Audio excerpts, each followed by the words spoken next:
Ito na yan, 10:45 niya. Hey, college kakalok doon na. Tun karto pa. Exhibition kan ni doon na. Kan material kan la siam, kan furniture kan la siam sa ulo mom.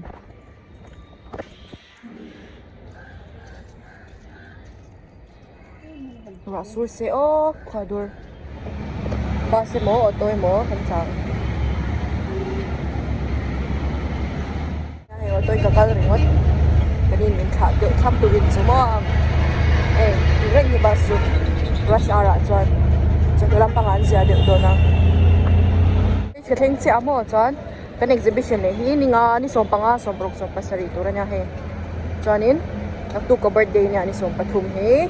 Tu gre kanao paron vlog ang birthday vlog. Hello. Pila niya he milaw hi is ya. Good morning.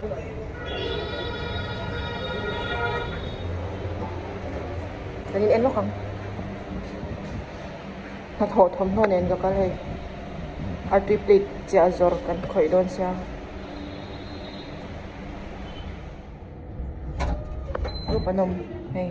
Artui plate kan sia zor nga sustainable material kan thi manya ki mani himo. And then hey allo ni charcha ka language man hi makan tilu to ka aban box ya mizo language hi. Chan aro thei lawa ikan sia masakha acha lu to ka wangin I chan tu na hian tui tel lawin ti han ti top hian intinie faculty ten anau shil ke shalawa hemi tang top hian chair kan siam sak don ani na solo ma so nei batch dang anom group dang kwam ten siam ni he hemi yang kan siam anga chuan inge khengzel kan nau ena. Hello Trishla. Hello. And this is Safiol. Hi. Yan ang sarkom don ni he video dollar on titlat box ya kan lazok minge to pui khan du vak lo changkai vak lo min tin yang changkai lo ve bok mamo an chong ka she thiang box si lo is Priyanjali coming? Priyanjali is there only. Oh That's it, it's okay. we call khan na ili aglu kamo sorry ek try kun dali don em ke shala. And this is Priyanjali. Hello Priyanjali. Priyanjali. Hello. Is Saikat coming? Yes, he's bringing some extras. Oh, we're making bigger than this or what? Yeah, we have to make bigger than this.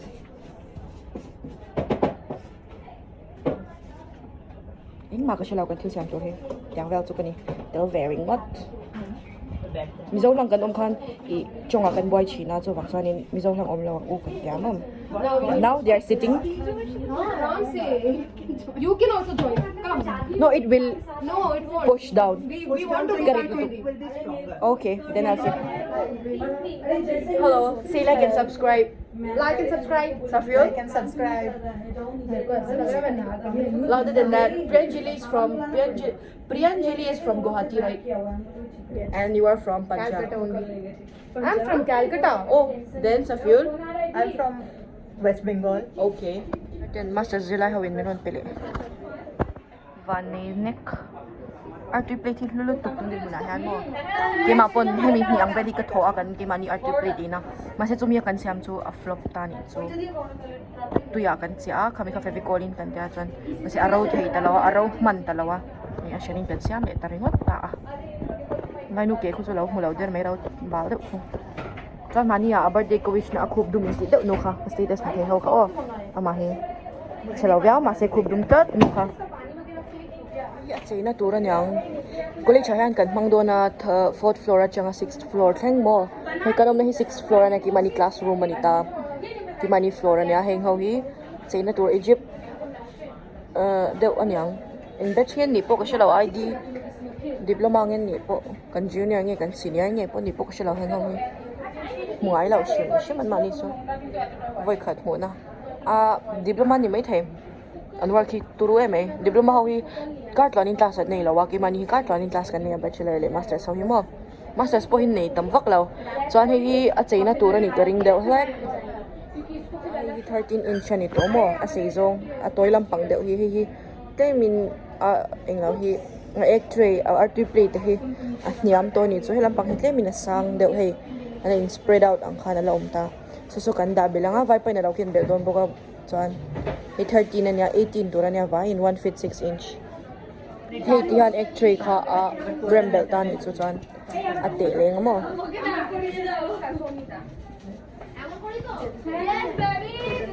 nem ngang me he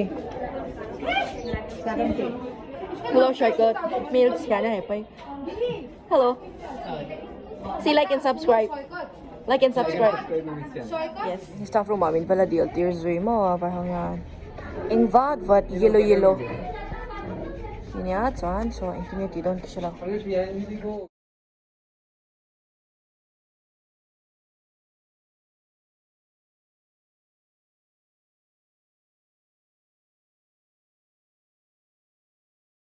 artui plate kha bag kha andu sia hai chut le o to va pa in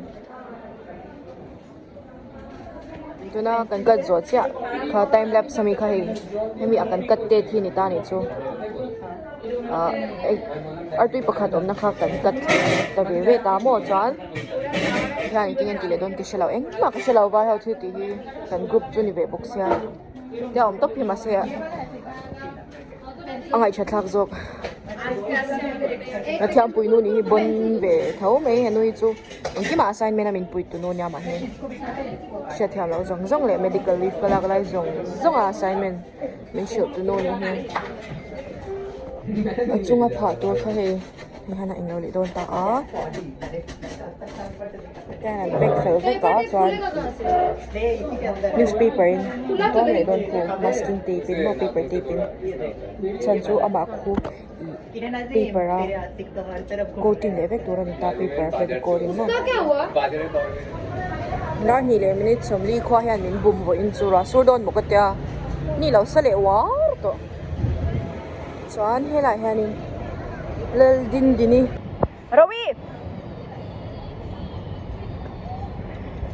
kolum kara hian college ko ta hian thin pui in angai mo dar thum le minute som ni ri don na kan la zo lo ti hian nei thing pui kan in putang chak na he hei cheng ruk man te sia vai thing pui nge mai kham hian tissue paper hian in hei hi kan englo sa hi kan ko ta ma hei chu theng turania ke nei amo hei helai mi hi ke ni ta chan hei nak tu ka ronga paint turania acrylic color in chan kan show ni chan helai hin frame dan da ni la so ni na om don hei ka ta chu ni he ni sun ni ala rit me chan hei toilet paper in kan ko chu ta hian toilet paper pa ni kan mang lo tua pa ni na chan ko chu ba with aina da ni khop mai zong khania ko in vlog chu so anna boy hom to me dang so chen t-shirt tur lo thlenga ni hi ni ko mai chana zia deu hek mai thei tungum chu kan minga in tar lawa XL ka hadon kat to tang em o kan enang in noi ka thleng tha ra so ti ka shit sia ai ba perve daru so na sa velo to an rickshaw bus ho ka tuma to ho chak to sia rickshaw hang ka ho mayang bus so le lam mat ka na ngai sia bulami rickshaw kha akal du si lawa ra sur na sare ulu to ka mo tuna hana han deu hek to a chuan kong pui lo chan kha ka phara minute som hi wa ka ding man sur ve re uze ka dai le ham atiwap to lek mai thei ni asu zek da ni atam over lo tat hang ai tan chuan